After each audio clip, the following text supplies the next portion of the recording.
unwavering commitment to youth development, Jamaica earns US $2.4 billion in 2025 tourism revenue, and French First Lady Brigitte Macron to take libel case to highest court of appeals. Welcome to the ZIZ Midday newscast. Today is Monday, the 14th of July, 2025. I am Jasmine Thomas. Prime Minister the Honorable Dr. Terence Drew has described as a significant milestone in the development of sports in the Federation the relaunching of the refurbished Kim Collins Athletic Stadium and the Exam Revenge Primary School competition as evidence of his government's unwavering commitment to youth empowerment. Congratulations to all their children who participated, and special commendations to the St. Paul's Primary School, the proud winners of this exciting event, posted Prime Minister Drew on his Facebook platform. Dr. Drew also extended heartfelt appreciation to His Excellency Ambassador Kenneth Douglas and his team for successfully organizing the primary school's competition in the inaugural event. Their commitment to youth development is commendable. Sincere thanks are also extended to the Honorable Samuel Duggins, Minister of Sports, and his team for their hard work in preparing the stadium, said Dr. Drew. This administration has delivered a revitalized, internationally certified athletic facility that will serve our athletes and nation well, said the Prime Minister, who also recognized the valuable contributions of the St. Kitts and Nevis Amateur Athletic Association, SKNAAA, the Ministry of Education, and the Honorable Dr. Jeffrey Hanley, Deputy Prime Minister and Minister of Education, for their continued support in ensuring the success of this initiative and their unwavering commitment to youth empowerment. The Royal St. Christopher and Nevis Police Force, RSCNPF, is investigating a suspected drowning that occurred on the 12th of July at South Friars Bay, St. Kitts. According to a press statement, at approximately 12:15 in the afternoon, the Frigate Bay Police Station received a report from an employee at Shipwreck Beach Bar regarding an unresponsive female on the beach. Officers responded promptly and arrived to find a woman lying near the shoreline while bystanders rendered CPR. Emergency medical services also responded, but despite their efforts, were unable to revive her. The deceased has been identified as Rita McNally of Kansas, USA, age 74 years. Ms. McNally was visiting the Federation along with other family members from South Carolina, all of whom were guests of the Marriott Vacation Club.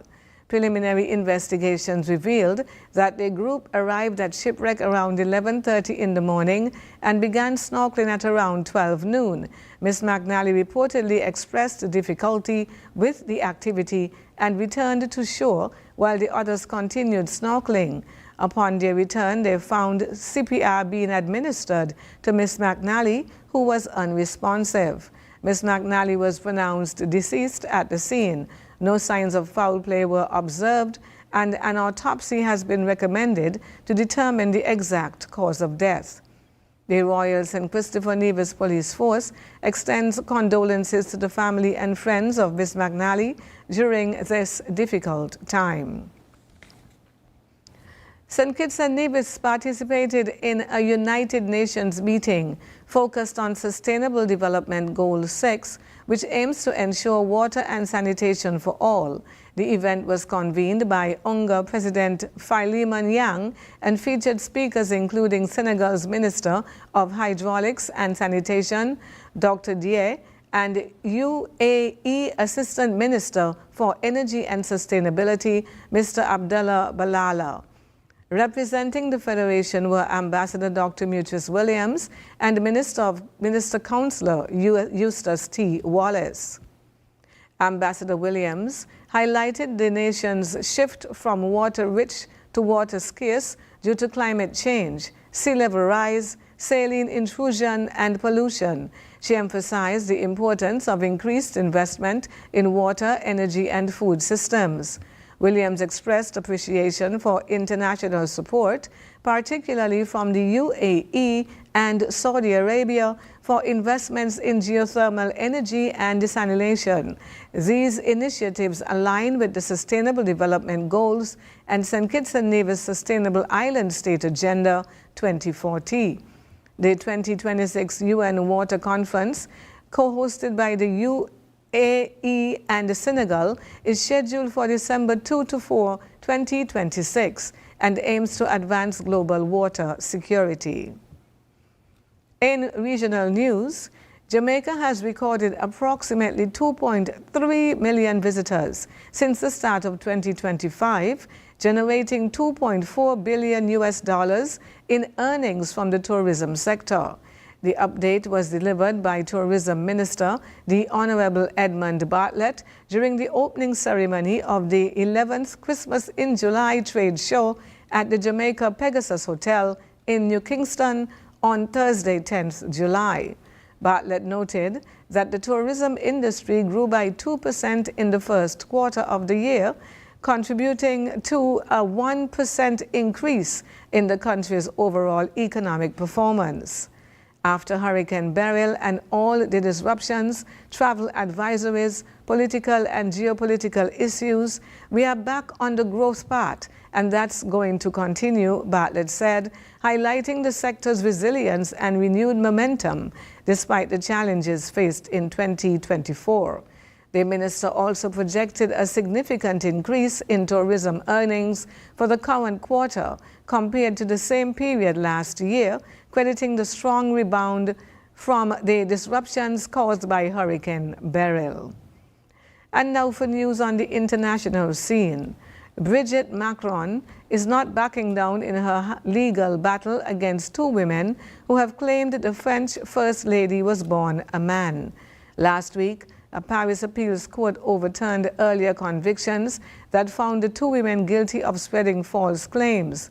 The court ruled that they had acted in good faith and quashed a previous order for them to pay damages. Macron's lawyer said on Monday that she would now take the case to the highest court of appeals. Macron filed a libel case against the pair over a 2021 YouTube video where they claimed that she used to be a man named Jean-Michel Trogneux. Trogneux is actually Macron's brother. The video of spiritualist Amandine Roy and independent journalist Natasha Ray discussing gender transition surgery and personal details of Trogneux went viral, prompting Macron to sue for defamation and invasion of privacy. 72-year-old Macron has been the target of several conspiracy theories, often centered around the 24-year age gap between her and her husband, Emmanuel Macron, the president of France. And now for the weather. Present weather is partly cloudy.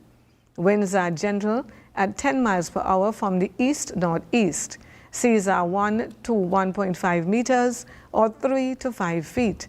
A relatively stable atmosphere will continue to restrict any significant shower activity. The weather forecast for today predicts partly cloudy skies with a 40% or a moderate chance of showers. Tomorrow will be mostly sunny with a 20% or slight chance of showers. Sunset today will be at approximately 10 minutes before 7. Sunrise tomorrow will be at around 15 minutes before 6. And that brings us to the end of the ZIZ Midday newscast. Join us this evening for these stories and more in detail. Thank you for tuning in. I am Jasmine Thomas.